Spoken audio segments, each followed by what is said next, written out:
تو آج سے پہلے تک تو نون لیگ تذبذب کا شکار دکھائی دے رہی تھی. آج رانا ثناءاللہ صاحب نے کیا کہا, الیکشن ہونے چاہیے, فریش مینڈیٹ ہونا چاہیے, پارلیمان کی توسیع میں کیا پڑا ہوا ہے, کیا رکھا ہوا ہے, تو پھر گیم پلان کیا ہے, کیا ہوگا. واقعی الیکشنز ہوں گے اکتوبر نومبر میں, یہ معاملہ آگے چلے گا.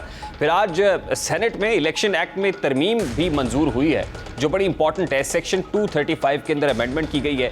نااہلی کے قانون کے حوالے سے یہ طے کر لیا گیا ہے کہ عدالت جو بھی 62F1 یا 63 کے حوالے سے فیصلہ سنائے گی, وہ نااہلی اس فیصلے سے لے کے 5 سال تک ہو سکتی ہے میکسیمم. اس کے علاوہ الیکشن شیڈیول میں تبدیلی کا اختیار بھی الیکشن کمیشن آف پاکستان کو دے دیا ہے. بڑی امپورٹنٹ ڈیولپمنٹس اور ملکی سیاسی منظرنامے پر کیا ہو رہا ہے. وعدے کے مطابق سیکرٹری انفارمیشن استحکام پاکستان پارٹی اور سیزنڈ پالیٹیشین سینئر سیاستدان ڈاکٹر فردوس عاشق اعوان صاحبہ نے بھی جوائن کیا ہے. السلام علیکم ڈاکٹر صاحبہ, بہت بہت شکریہ آپ کے وقت کے لیے. ڈاکٹر صاحبہ سب سے پہلے تو بڑا سادہ سا سوال ہے, آپ کی ایکس پارٹی پاکستان تحریک انصاف کے کمزور ہونے سے طاقتور کون ہوا ہے؟ بسم اللہ الرحمن الرحیم. تحریک انصاف کا کمزور ہونا پاکستان کو مضبوط کر گیا. پاکستان مضبوط ہوگا تو آپ کی ریاست مضبوط ہوگی, تو پاکستان کے مسائل مشکلات کم ہوں گے. اور اگر پاکستان کمزور ہوتا ہے تو دفاع کمزور جو ہے وہ ریاست کمزور. اور آپ دیکھ رہے ہیں کہ پھر ریجن میں جو کمزور ریاستیں ہیں ان کا کیا اثر ہوا ہے. افغانستان آپ کے سامنے ہے. میں اپنے سوال کو تھوڑا سا اور کنسائز اگر کر دوں تو میں یہ پوچھ رہا ہوں کہ پاکستان مسلم لیگ نون, پیپلز پارٹی یا اسٹیبلشمنٹ زیادہ مضبوط ہوئی ہے تحریک انصاف کے کمزور ہونے سے؟ اسٹیبلشمنٹ نہ تو کوئی پولیٹیکل پارٹی ہے اور نہ اسٹیبلشمنٹ جو ہے وہ سیاسی میدان کی کھلاڑی ہے, نہ وہ سیاست میں حصہ لیتے ہیں, نہ ان کا کوئی سمبل اور نشان ہے, اور نہ وہ الیکشن کمیشن میں رجسٹرڈ ہیں. اس لیے آپ اسٹیبلشمنٹ کو سائڈ پہ کر کے آپ پولیٹیکل پارٹیز کی بات کریں تو پولیٹیکل پارٹیز میں پیپلز پارٹی کا اپنا ظاہر ہے ایک ووٹ بینک اور ایک اسٹرینتھ ہے. نون لیگ کا ایک اپنا پولیٹیکل سپیس اور فالوئنگ ہے. تو کسی بھی جماعت کو دوسری جماعت سے مائنس ہونے سے فرق نہیں پڑتا, کیونکہ جو اس کی آئیڈیالوجیکل ووٹر اور سپورٹر ہوتے ہیں وہ خاموش ہو جاتے ہیں, وہ گھروں میں بیٹھ جاتے ہیں, وہ اس طرح کی اچھل کود بند کر دیتے ہیں, وہ سوشل میڈیا میں ان ایکٹیو ہو جاتے ہیں, اور پھر وہ سیاست سے سائڈ پہ ہو کے اپنے روزگار اور کاروبار پہ لگ جاتے ہیں. یہ فرق پڑتا ہے صرف اس کا ووٹر کو ووٹ والے دن کون سی جماعت جو ہے وہ اپنے اچھے نیریٹو سے پش کر کے وہاں لے جاتی ہے, یا ایک ایسا مینیفیسٹو جس کی ہوپ جو ہے وہ اس سابقہ جماعت نے جس کا آپ ذکر کر رہے ہیں اس نے دی تھی, اور they fail to deliver, they fail to perform. وہ لوگ جو مایوس ہیں, نا امید ہیں, وہ پھر ایک نئے فلیور کے ساتھ ایک نئی جماعت کو جو ہے وہ ٹیسٹ کرتے ہیں, اور وہ کوشش کرتے ہیں کہ اب میں اپنی امیدیں جو ہیں اس جماعت سے باندھوں جس کو ابھی میں نے نہیں آزمایا. تو اس کا جو بینیفٹ ہے, جو سپیس ہے, جو گراؤنڈ کے اندر جو ہے وہ ایک کہہ لیں پولیٹیکل شیئرنگ ہے, وہ استحکام پاکستان پارٹی زیادہ کرے گی. اس کی وجہ یہ ہے کہ جو گھر کا بیتی ہوتا ہے وہ زیادہ لنکا ڈھاتا ہے. تو استحکام پاکستان جو ہے وہ گھر کا بیدی ہے, تو اس لیے پی ٹی آئی کی لنکا ڈانے کا انشاءاللہ اعزاز. This is quite interesting for me. استحکام پاکستان پارٹی جو بھی رجسٹر نہیں ہوئی ہے, جس کا کوئی دفتر ابھی تک پتہ نہیں ہے کہ کون سا ہے, اب جہاں پر عہدوں کی جو بانٹ ہے ابھی اس پر پارٹی کا منشور مینیفیسٹو اس طرح سے انفولڈ نہیں ہوا, آپ کی نظر میں وہ ٹکر دے سکتی ہے الیکشنز کے اندر. This is quite interesting for می.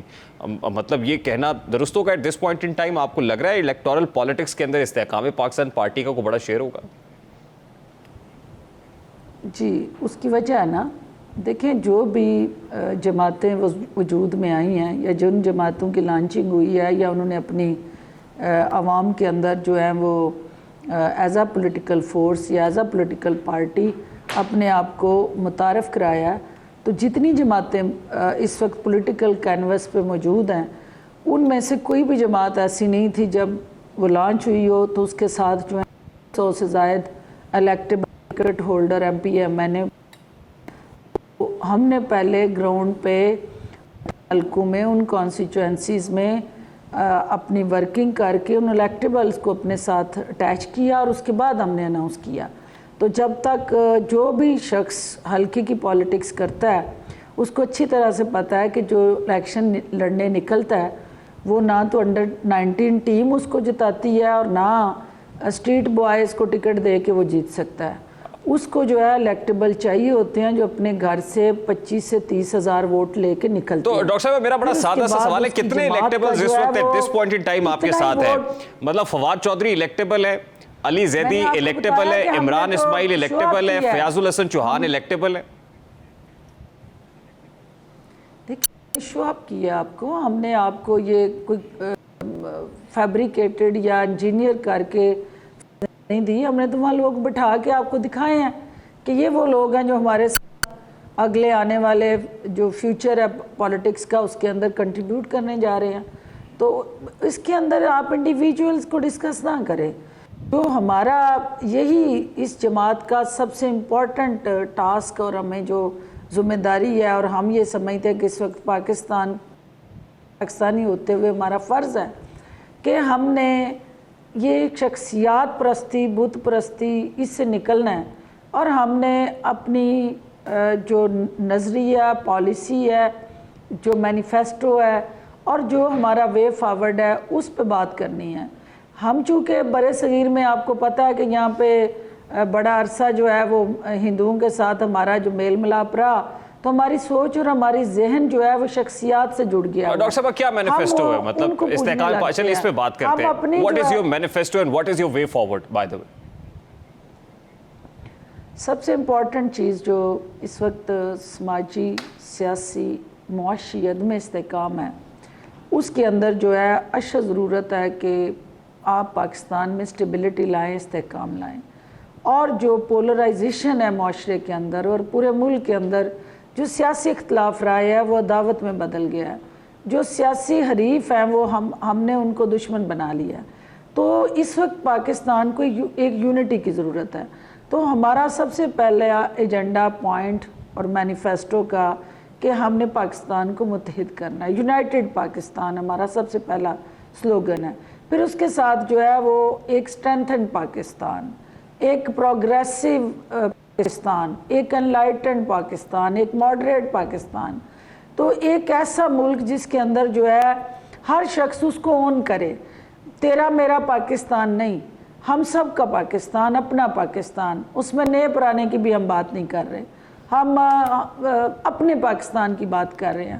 تو جس کو آپ اون کر لیتے ہیں نا, جس چیز کو آپ اون کرتے ہیں, وہ اس چیز سے آپ کو عقیدت ہوتی ہے, لگاؤ ہوتی ہے, پھر آپ اس کے نفع اور نقصان میں حصے دار بنتے ہیں. جس کو آپ اون نہیں کرتے اس کو پھر آپ ڈیفیم بھی کرتے ہیں, اس کو ڈیگریڈ بھی کرتے ہیں, آپ جو ہے وہ بدنام کر کے بغلیں بھی بجاتے ہیں. اور پاکستان اس وقت جس مشکل سے گزر رہا ہے, ہمیں سیاست اور ریاست دونوں کو کٹھے لے کے چلنا ہے. ڈاکٹر صاحب صرف آپ سیاست کرنے کے لیے اس ملک کے اندر ریاست کو زخمی نہیں کرتے. خوبصورت بات ہے, یہ ہمارا خوبصورت بات ہے. دیکھیے, خوددار, خوشحال, خود مختار پاکستان کا نعرہ فی زمانہ ہر پولیٹیکل پارٹی نے لگایا جو بھی الیکشنز میں جاری ہوتی ہے. ملک کو ایشین ٹائگر بنانے کی باتیں بھی بہت ساری ہوئی. لیکن میرا سوال یہ ہے کہ جیسے آپ نے کہا الیکٹیبلز کامیابی کی ضمانت ہوتے ہیں, اور ملک میں 1.5-2 درجن کا ریوڑ ہے جس کو ہم الیکٹیبلز کہتے ہیں, وہ کسی بھی پارٹی کے پلڑے میں ڈال دیے جائیں وہ پلڑا بھاری ہو جاتا ہے, الٹیمیٹلی وہ الیکشنز میں وہ وننگ ہارس کے طور پہ سامنے آتے ہیں. یہ 1.5 سے 2 درجن الیکٹیبلز استحکام پاکستان جو ٹیسٹڈ اینڈ ٹرائیڈ ہے آلریڈی, یہ کوئی نئے فیسز نہیں ہیں, یہ استحکام پاکستان لائیں گے آپ کو لگتا ہے؟ ایسے نہیں ہے. دیکھیے, آپ کی چاروں صوبوں کے اندر ایک سٹرکچرڈ میکنزم اور کانسٹیچوئنسی کے اندر ہر وہ شخص جو عوام میں پذیرائی رکھتا ہے, اپنی ایک شناخت رکھتا ہے اور اس کے اندر اس ملک کے لیے کام کرنے کا جذبہ موجود ہے, وہ شخص جو ہے وہ اس جماعت کا ایک ہراول دستہ بنے گا. جن الیکٹیبلز کی آپ بات کر رہے ہیں یا جو آپ کو پسند نہیں ہیں شاید, وہ لوگ اپنے اپنے حلقے میں اپنی جوانیاں, اپنی عمریں اور اپنے زندگی کے بیشتر حصے دے چکے ہیں.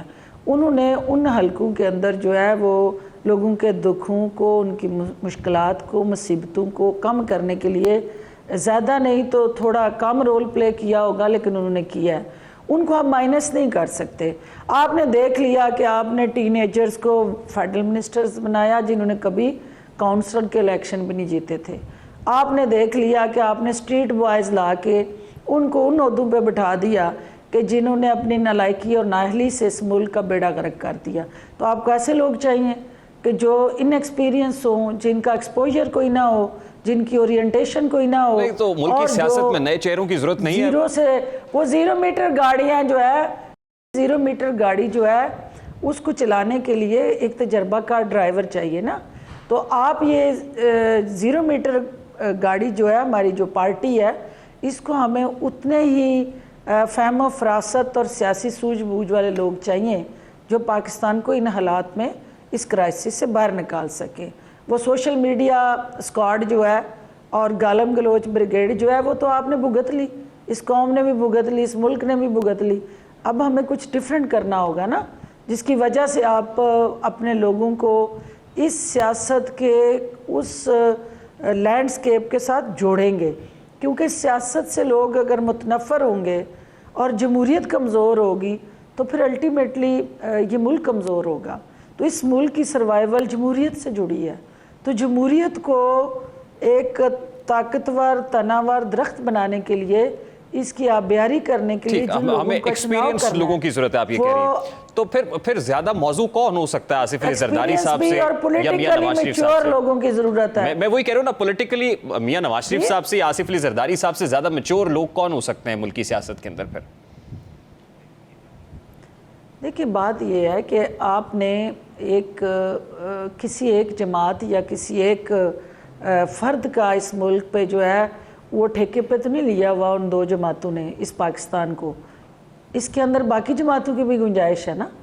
تو اگر کوئی اور جماعت فرنٹ فٹ پہ آ کے اس ملک کو مشکل سے نکالنے کے لیے آگے بڑھتی ہے تو اٹس اے گڈ سائن، اور change is always a good sign. ٹھیک ڈاکٹر صاحب، let me ask this way, لیکن دیکھتے ہیں کہ لا کون رہا ہے. بالکل ٹھیک کہہ رہی ہیں آپ. لیٹ می آسک دس وے کہ عمران خان کی چیئرمین پی ٹی آئی کی ناکامی کی بہت بڑی وجہ کیا تھی آپ کے نزدیک؟ اسٹریٹ بوائز، انڈر 19 ٹیم، اور کسی کی نہ سننا، نو ٹیم ورک، سولو فلائٹ، 1 مین شو، میں کلہ ہی کافی ہوں. وہ کلہ ہی کافی کا نعرہ لے ڈوبا سب کو. کیونکہ لیڈرشپ جو ہوتی ہے ٹیم ورک سے چلتی ہے. آپ سناتے نہیں، آپ سنتے ہیں. وہاں صرف ایک ہی کام تھا کہ میری سنو سارے، میں نے کسی کی نہیں سننی. تو جب آپ کسی کی نہیں سنتے، اپنی سناتے ہیں، تو پھر کرائسس جنم لیتے ہیں.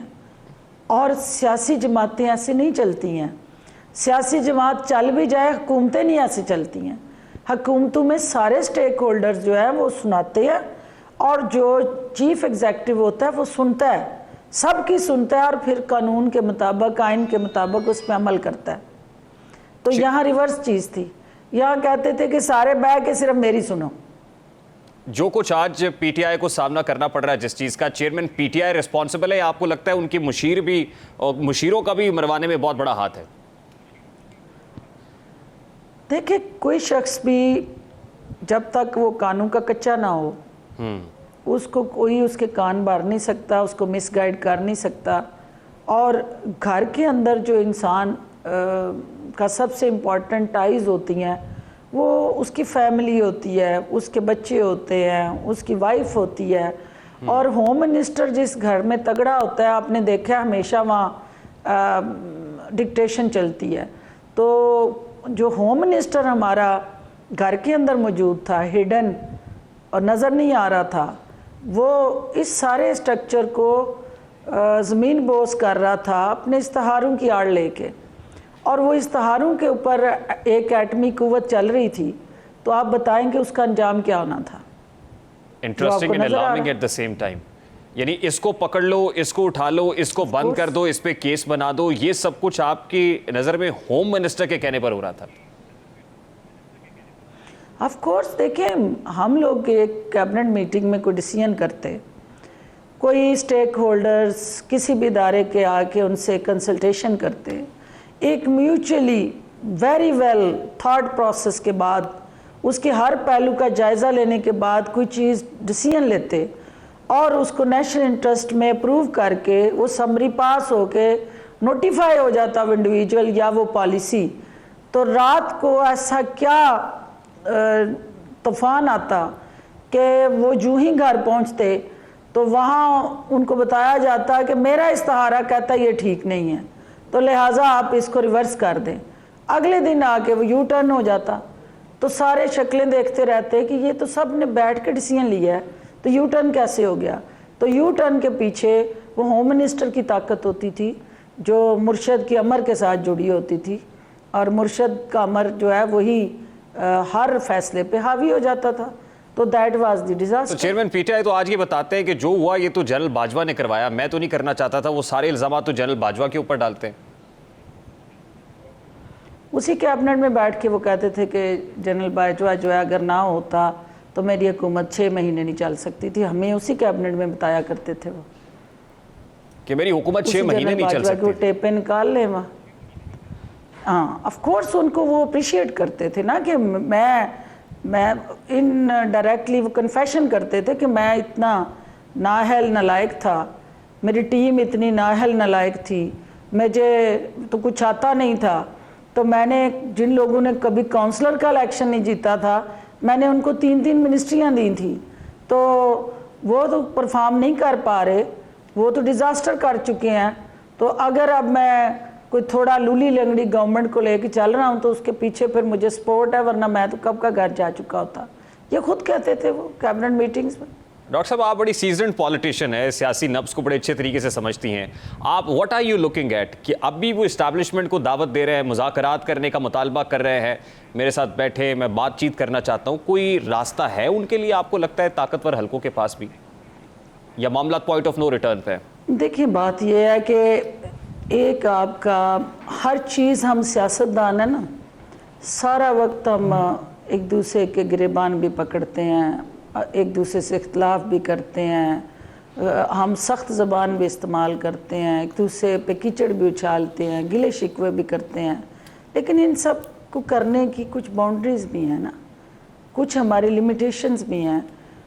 ادارے سے آپ کا اختلاف، کسی شخصیت سے آپ کا کوئی ذاتی رنجش، اس کا مطلب یہ تو نہیں ہے نا آپ ایک الیکٹڈ پرائم منسٹر رہے ہیں، آپ نے حلف اٹھایا ہے، جس وقت آپ پرائم منسٹر بنتے ہیں یا کوئی فیڈرل منسٹر یا گورنر یا چیف منسٹر، آپ حلف جو اٹھا رہے ہوتے ہیں وہ کیا حلف ہوتا ہے کہ میں اپنے آئین کا، قانون کا، اپنے قومی مفادات کا وفادار رہوں گا۔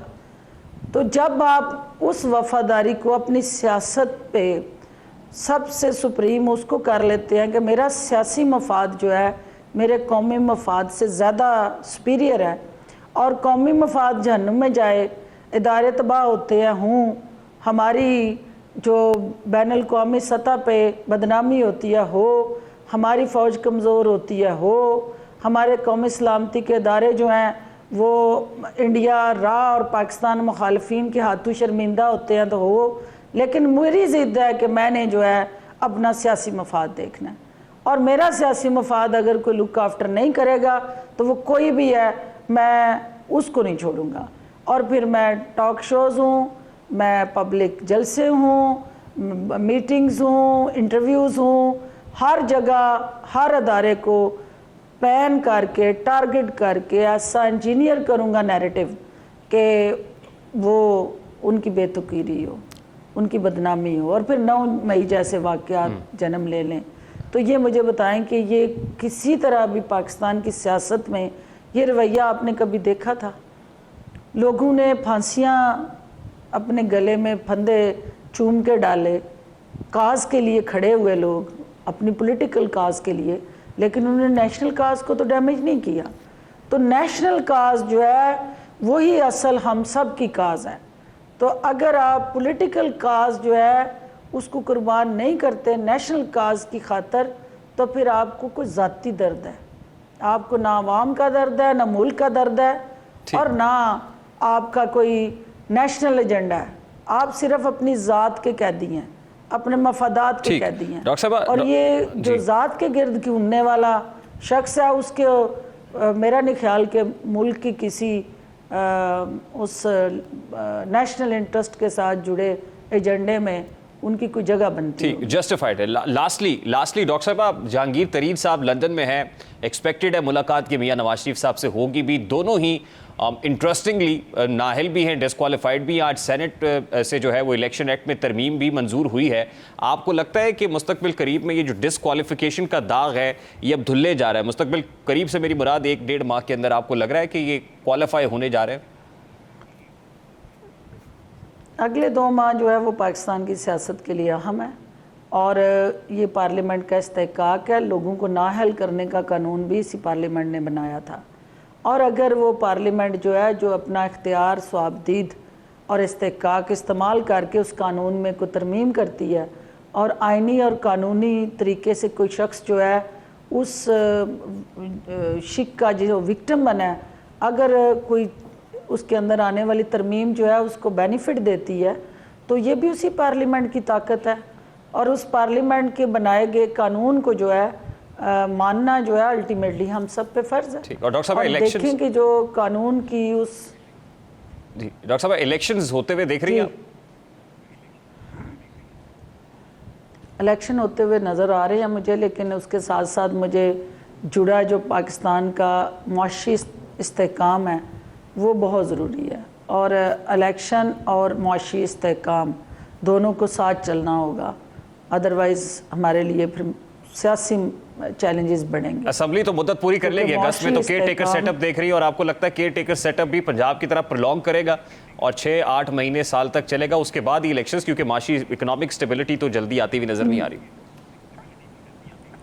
دیکھیں نعوذ باللہ، مجھے تو کوئی وہی نہیں ایسی آتی. میں تو جو قانون میں لکھا ہے میں اس کی بات کر رہی ہوں کہ وہ اس حکومت کے جانے کے بعد اگلی حکومت کو اپنا ٹینور جو ہے وہ آئینی اور قانونی طریقے سے پورا کرنا ہے. اس کے بعد جو ہے وہ اگر کوئی ایسی صورتحال، کوئی ایسا کرائسس، کوئی ایسی سچویشن آتی ہے کہ بزنس ایز یوزول نہیں، تو پھر اس کے بعد آپ کو جب کہیں کرائسس آئے، میں ڈاکٹر ہوں، مجھے پتہ ہے کہ میرے پاس نارمل پیشنٹ بھی آتا ہے، پھر ایسا پیشنٹ بھی آتا ہے کہ جس کی امیجیٹ سرجری کرنی پڑتی ہے، تو وہ پھر میں نے پوچھنا نہیں ہوتا کہ آپ گھر جا کے آئیں گے دوبارہ واپس، اس کو آن سپاٹ سرجری کرتے ہیں ہم. تو جس وقت کی صورتحال ہوتی ہے اس کے مطابق فیصلے ہوتے ہیں. تو ابھی آنے والے وقت کے فیصلے ابھی ہم کیسے کر سکتے ہیں؟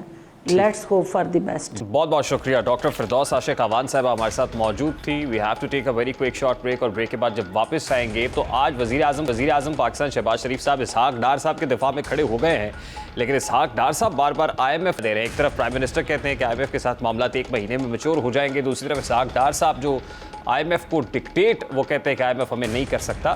معاملہ کیا ہے اور کس طرف جا رہا ہے، بات کریں گے اس بریک کے بعد. ہمارے ساتھ